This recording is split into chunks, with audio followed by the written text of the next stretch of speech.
Alors, je vous propose aujourd'hui, assez rapidement, hein, puisque le temps est assez court, mais de vous parler de mobilité inclusive. Je vais essayer de définir, enfin, de vous proposer une définition pour essayer de cerner cette notion de mobilité inclusive, et ensuite de cerner la notion et ses enjeux à travers les barrières à la mobilité, finalement, que peuvent connaître les publics fragiles ou les publics précarisés. Alors, la mobilité inclusive, qu'est-ce que c'est? On pourrait dire que c'est l'accès à une mobilité décente, si on reprend le terme de décent un peu en parallèle, quand on parle de logement décent, également.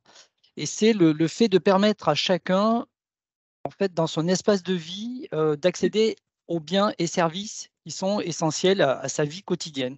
Alors c'est quoi? C'est l'accès à l'emploi, l'accès à la formation, l'accès à la santé, aux loisirs, à la vie sociale, tous les motifs de mobilité dont on a besoin au quotidien. En quelque sorte, c'est ce droit à la mobilité. Alors, j'ai mis partout et pour tous, hein, puisque c'est une vision extensive un peu du droit à la mobilité qui a été reconnue dans la loi d'orientation des mobilités de 2019 pour la première fois. Alors, un droit à la mobilité, ça ne veut pas dire que tout le monde se déplace pour tout et n'importe quoi et à outrance, mais c'est en particulier répondre à ce besoin des personnes les plus vulnérables, que ce soit d'un point de vue économique ou social, répondre à ces besoins avec des solutions qui seront adaptées pour elles. Alors, des solutions qui soit sont déjà existantes, soit vont être développées pour répondre à des besoins spécifiques. Et je vous rappelle que ce on peut caractériser comme les personnes en précarité de mobilité en France, elles sont au nombre de 13 millions dans une vision assez large, hein. C'est le chiffre qui vient des baromètres des mobilités du quotidien de WeMove, en cumulant tous les types de précarité à la mobilité. Et donc dans cette vision, donc on voit bien, hein, on a une vision de la mobilité là qui porte non pas sur les technologies ou les infrastructures, hein, mais dans la finalité d'accès, hein, dans le motif et la finalité d'accès que permet la mobilité. Et donc dans cette vision, on va accompagner les personnes les plus vulnérables en évaluant leurs barrières, leurs contraintes, leurs difficultés, mais aussi leurs possibilités, hein, leurs capacités d'apprentissage. Et donc on va les accompagner à partir de cette capacité à se déplacer qu'on va déterminer. La mobilité inclusive, ça concerne tous les types de territoires, hein, pas seulement les territoires excentrés, ruraux ou peu denses, hein. Il y a des barrières à la mobilité, bien sûr, dans les grands centres urbains. Et donc, on voit bien, voilà, quand on pose un peu tout ce panorama, hein, on est au croisement de grands enjeux, hein, sociaux. Il faut décloisonner en quelque sorte les enjeux de mobilité, les enjeux du social et bien sûr de transition écologique avec les contraintes environnementales qu'il peut y avoir derrière. Alors, je vous propose rapidement de passer, d'évoquer les barrières à la mobilité, les grands que la plupart d'entre vous peut-être connaissent déjà. Bien sûr, des inégalités territoriales et des barrières à la mobilité selon le type de territoire dans lequel on habite ou on évolue. On ne se déplace pas de la même manière dans un territoire rural que dans une grande agglomération et a fortiori l'agglomération parisienne. Donc, si je prends ce schéma qui montre les parts modales des modes de transport entre 2018 et 2019, issus des grandes enquêtes nationales transport et déplacement, vous voyez que ça évolue assez peu. Je sais pas si je pense que vous voyez bien les chiffres, mais si vous pouvez récupérer ensuite le PowerPoint. Vous voyez la grande place, bien sûr, qu'occupe la voiture, surtout dans les territoires les moins denses, hein, et notamment le domicile-travail, hein, c'est 75-80 des personnes qui vont travailler aujourd'hui en voiture, le plus souvent toutes seules dans leur voiture. Et donc, ça évolue tout ça assez peu finalement entre 2008 et 2019, un petit peu plus dans les grandes agglomérations, dans l'agglomération parisienne, où on a la marche et les transports en commun et le vélo qui ont gagné quelques parts de marché, en quelque sorte. Mais voilà, des grandes masses qui sont difficiles à faire évoluer en termes de changement de comportement. Et notez quand même la place de la marche dont on parle parfois assez peu, hein, finalement, dans les politiques de mobilité et dans les débats et les discours, qui représentent des parts assez importantes. Bien sûr, des inégalités économiques dans la mobilité. En moyenne en France, la mobilité, c'est 15% du budget des ménages. Et vous verrez tout de suite après avec un graphique, ça peut aller au-delà chez les plus vulnérables, hein, plus de 20%. Un des premiers postes de coût du budget de la mobilité, c'est le budget de la voiture. C'est en moyenne 4 500 € par an. On se rapproche de presque un tiers d'un SMIC annuel. Et dans ce budget voiture, la part du carburant, qui est la part variable, est la part la plus importante. Et là aussi, si je regarde les ménages en fonction de leur type de revenu, on peut voir que la part du carburant est 4 fois plus importante dans le budget des ménages les plus vulnérables que pour les ménages les plus aisés.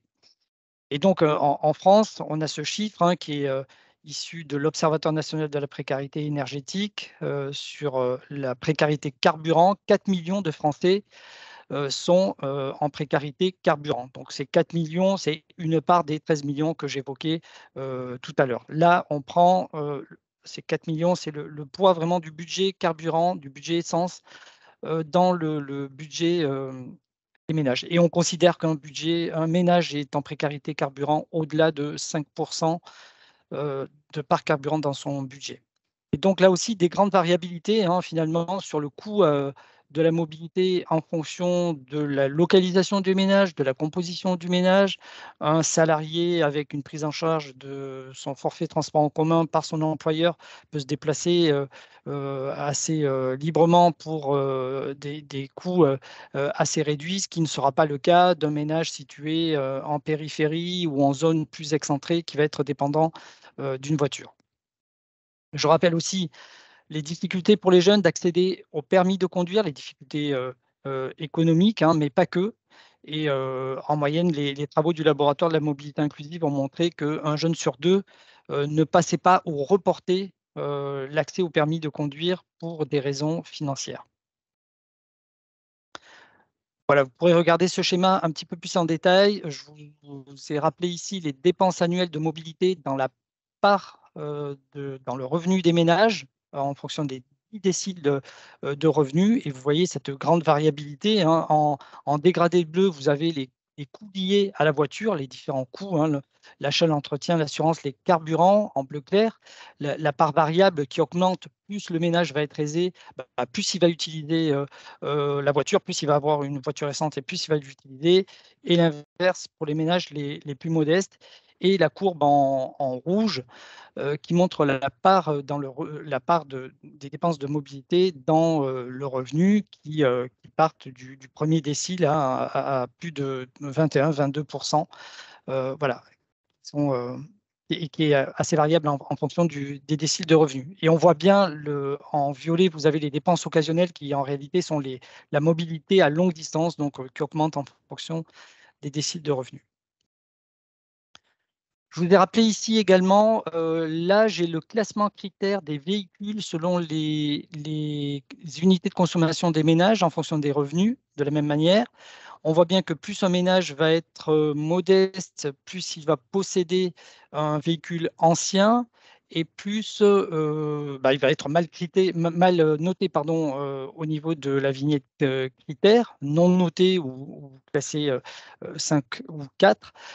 Et donc, cette problématique, hein, notamment en ce qui concerne la mise en place des zones à faible émission, qui fait il faut accompagner les ménages les plus vulnérables qui disposent d'une voiture. Souvent, ce sont des ménages, des profils de travailleurs, hein, ce sont des personnes qui travaillent avec des revenus modestes et qui disposent, voilà, qui sont très dépendants de leur voiture, avec un nombre de kilométrages parfois important à réaliser. Et d'où cette problématique de les accompagner dans une évolution de la mobilité qui ne va pas forcément passer par uniquement remplacer le véhicule thermique par un véhicule électrique, mais qui doit aller vers une ouverture vers d'autres solutions, une combinaison de solutions de mobilité pour ne pas forcément les rendre dépendants d'un autre mode, ne serait-ce que pour surmonter la barrière d'achat d'un véhicule électrique.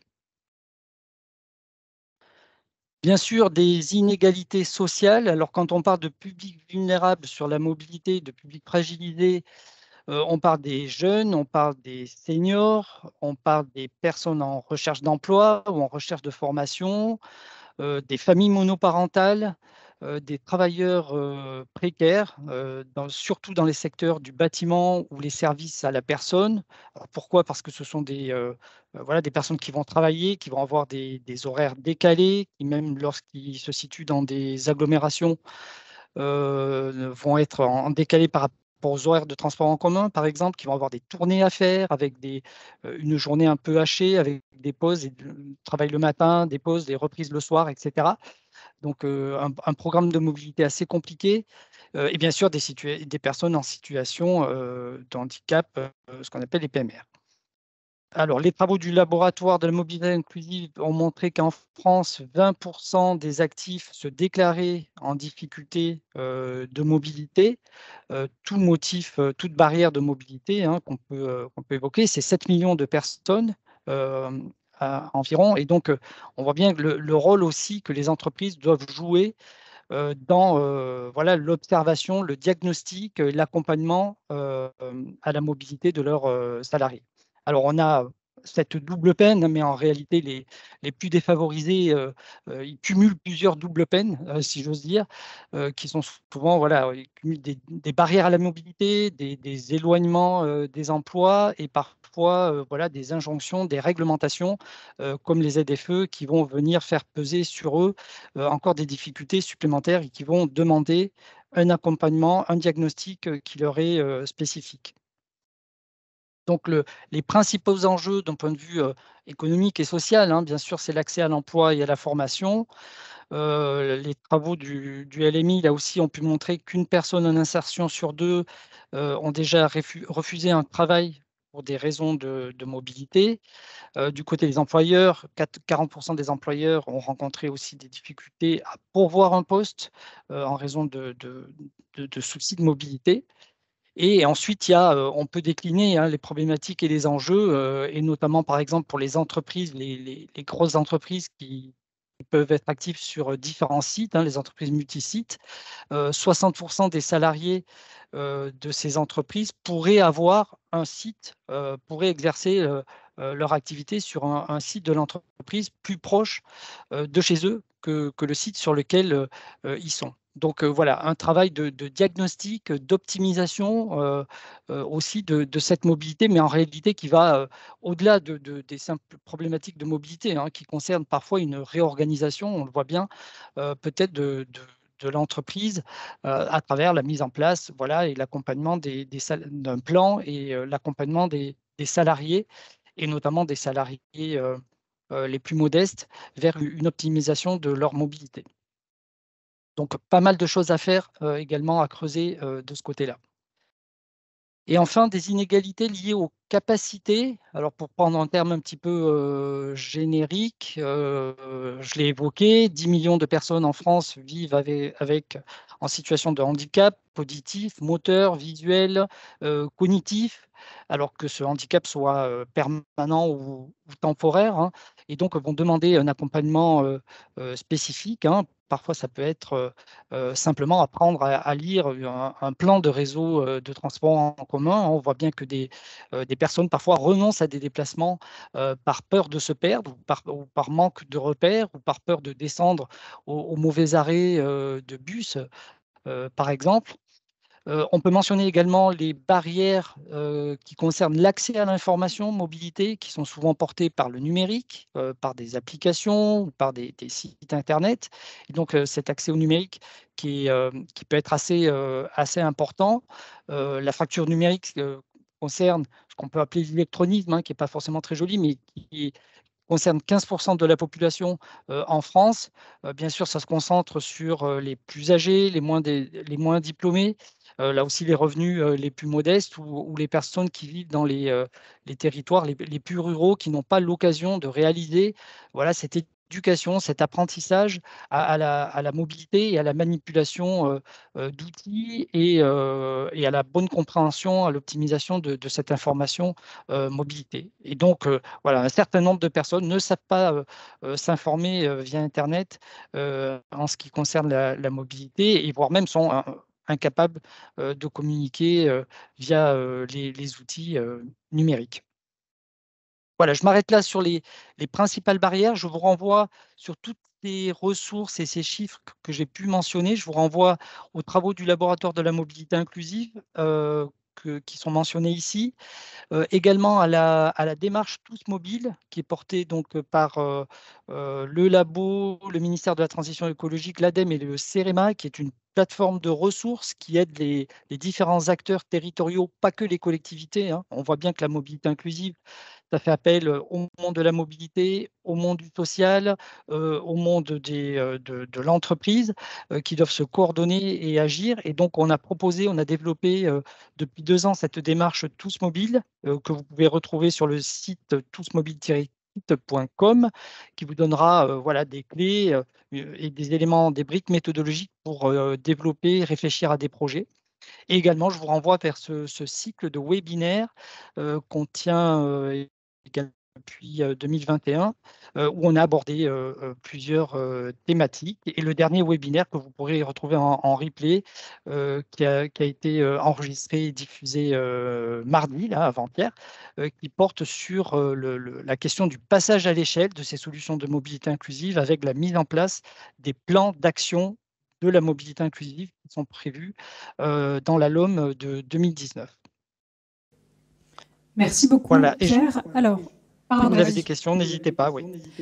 Alors, si ça te va, tu restes avec nous. On va écouter Stéphane, et puis après, on prendra un temps de questions pour vous deux. Alors, est-ce que Stéphane est là? Non. Eh bien, donc, on va prendre des questions alors. Quelle question? Ah, Antoine.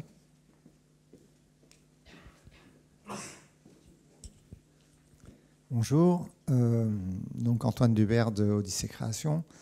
Voilà, il y a un aspect que vous avez évoqué et qui a été rapidement évoqué tout à l'heure, j'espère que ce n'est pas trop marginal, mais c'est le coût de toutes ces opérations à distance. C'est-à-dire, tout à l'heure, on a évoqué le télétravail, là, vous avez évoqué la fracture numérique. En considérant que, comme on fait là, la téléconférence est une solution pour éviter les transports physiques, c'est vrai, mais il y a un coût, et ce coût, on ne le voit jamais arriver. Moi, intuitivement, je pense qu'il n'est pas si négligeable que ça. Donc, est-ce qu'il y a des évaluations de ce coût, autant sur le point de vue social que sur le point de vue climat, que sur le point de vue ressources, et en plus, le coût monétaire est réparti d'une façon très différente du coût du pétrole et, voilà, et de la mécanique des voitures. Donc, je pense que c'est peut-être un peu difficile à évaluer, mais ça en vaudrait la peine. Merci. Alors, oui, votre question porte sur le coût de la téléconférence, si j'ai bien compris, c'est ça, de la visioconférence? Est-ce qu'on a des évaluations de ce côté-là? Oui, non, enfin, je n'ai rien contre la téléconférence, mais il y a aussi, pour le travail, il y a les réunions de travail. Nous, on est dans une coopérative qui est sur 5 départements, donc c'est un problème qu'on rencontre souvent. Mais en tant que grand-père, je peux dire aussi que je communique avec mes petits-enfants, qu'ils soient à Paris, qu'ils soient à Miami ou ailleurs. Voilà, donc ce sont des coûts qui apparaissent différemment de ceux de la voiture.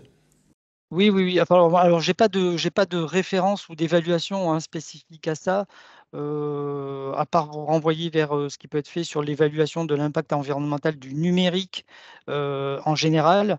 Il y a un service qui va être dédié à ça, mis en place depuis récemment à l'ADEME, mais on n'a pas, enfin, j'ai pas de comparaison par rapport à des organisations plus classiques de ce point de vue-là.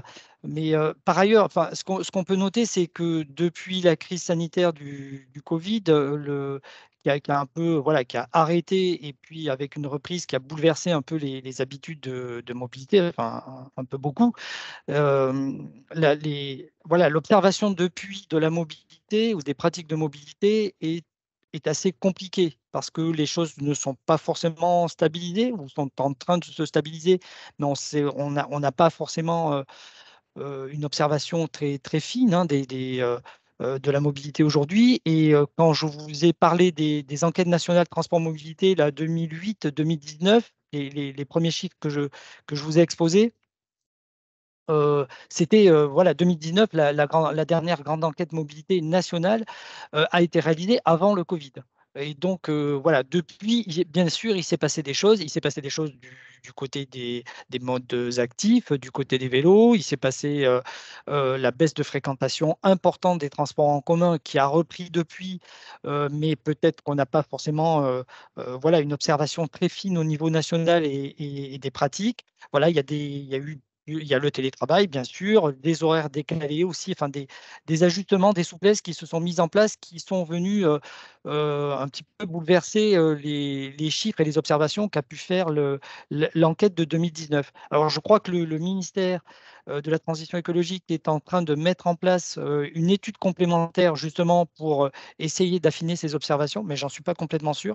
Donc voilà, soyez attentifs à ça, mais ça permet d'intégrer toutes ces nouvelles pratiques. Et bon, on voit bien que là, on va au-delà des motifs et des pratiques classiques de mobilité pour s'intéresser aussi aux modes de vie, hein, peut-être qui ont évolué et qui évoluent peut-être de manière un petit peu plus accélérée là, depuis la crise Covid. Mais à préciser tout ça et en tout cas à prendre avec aussi un petit peu de recul et certaines réserves quant à ces observations.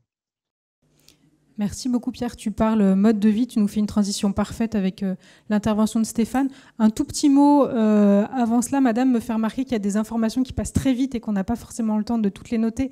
Notamment, on a évoqué tout à l'heure le webinaire du 12 décembre organisé par la cellule France Mobilité.